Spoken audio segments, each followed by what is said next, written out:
Bonjour et bienvenue, aujourd'hui on va faire des photos de nuit avec la cathédrale d'Orléans.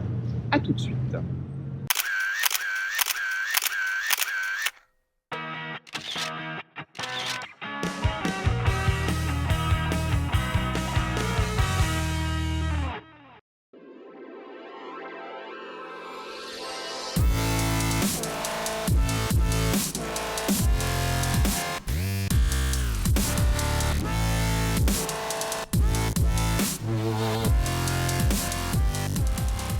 Pour les photos de nuit, il y a plusieurs problèmes qui peuvent se poser. Le premier, c'est que là, la nuit n'est pas encore tombée, mais une fois que la nuit sera tombée, toute l'image sera complètement sombre et on va avoir des lumières qui vont être sur les bords.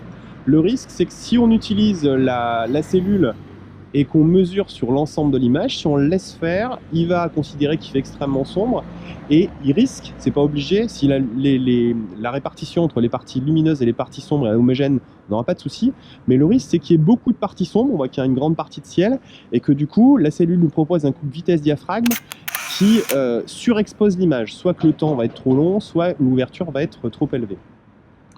Le deuxième risque, c'est que si on n'utilise pas un matériel adapté, si on travaille à main levée, au moment du déclenchement, le temps d'exposition qui va probablement être assez long va faire qu'on aura un flou de bouger au moment du déclenchement et du coup l'image sera probablement floue. Donc pour ça, je vais utiliser un trépied. J'ai pris un petit bifri que j'ai installé dans un endroit où je risque pas de me faire écraser avec mon sac photo qui est posé juste au pied et non pas derrière moi, parce que s'il est derrière moi, hop, si on me le pique, je ne pourrais pas voir où est-ce qu'il s'en va et je ne pourrais pas voir quand on me le chip. Pour éviter les flous de bouger au déclenchement, quand on va appuyer sur le déclencheur, on risque de faire bouger l'appareil photo. Je vais utiliser le retardateur. J'ai mis 2 secondes, ça me paraît suffisant. Et ça va permettre à l'appareil photo de se stabiliser, puis de prendre la photo, donc d'éviter les petits tremblements au moment où je vais poser mon doigt, tac, sur le déclencheur. Tac, voilà, comme ça. On va parler un petit peu technique. Si vous débutez, je vous invite à commencer par voir les vidéos sur les bases de la photo.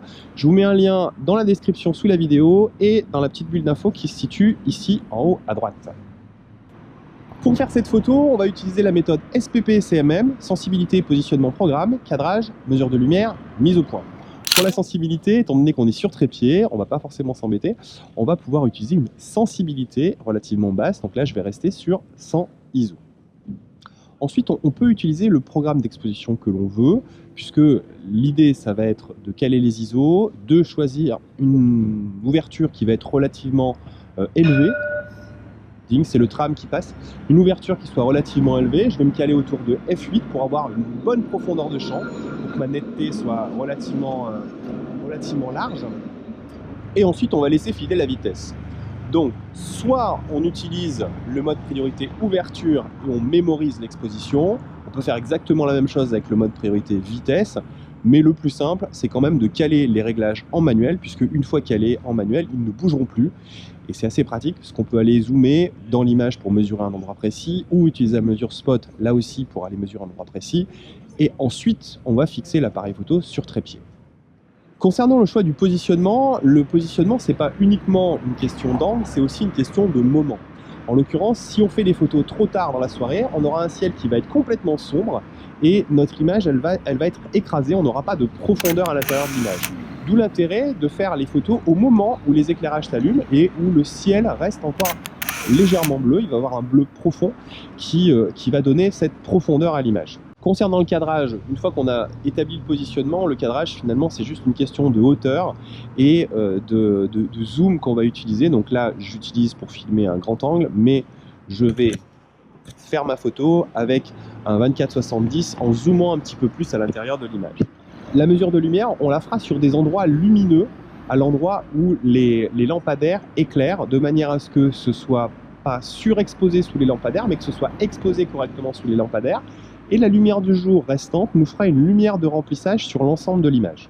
Enfin, la mise au point, on va faire la mise au point sur la cathédrale puisque c'est notre sujet principal. Et étant donné que je suis relativement, je dis bien relativement au grand angle parce que je vais être assez proche du 24 mm et que j'ai fermé mon diaphragme à F8, j'aurai une profondeur de champ qui sera relativement élevée. Donc je devrais avoir une bonne zone de netteté. Voilà, maintenant on a fait le tour. Il ne reste plus qu'à attendre que les lumières s'allument, que la lumière soit. Les petits éclairages se sont allumés et maintenant on va pouvoir faire quelques photos en jouant avec les voitures qui passent, qui vont nous faire des jolies petites traînées rouges en fonction des durées d'exposition qu'on va obtenir. Et si on a de la chance, de temps en temps, on aura un tram qui va également passer ici.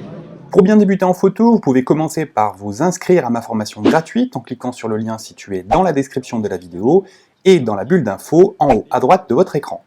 Pour retrouver tous les réglages et tout savoir sur mes techniques de reportage, inscrivez-vous à ma formation photo en ligne.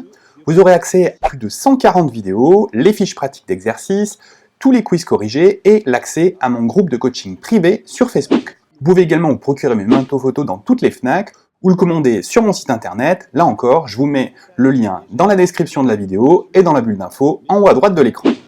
Alors on en a un qui arrive, qui va partir de là, aller dans l'autre sens. Pour le coup, au niveau des réglages, je suis en 100 ISO, à f8, et j'ai un temps de pause de 0,6 secondes. Voilà, 0,6 secondes, ça me laisse le temps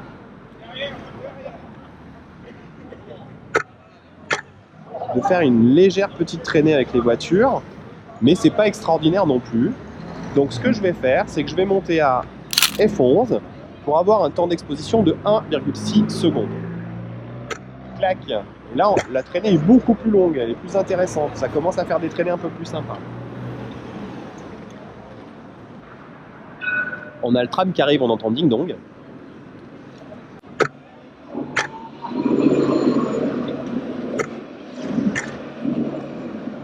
Alors plus on va attendre, plus la lumière d'ambiance va baisser, la luminosité d'ambiance va baisser, et du coup la luminosité artificielle va être de plus en plus présente, et la lumière naturelle, le bleu, va être de plus en plus dense et profond.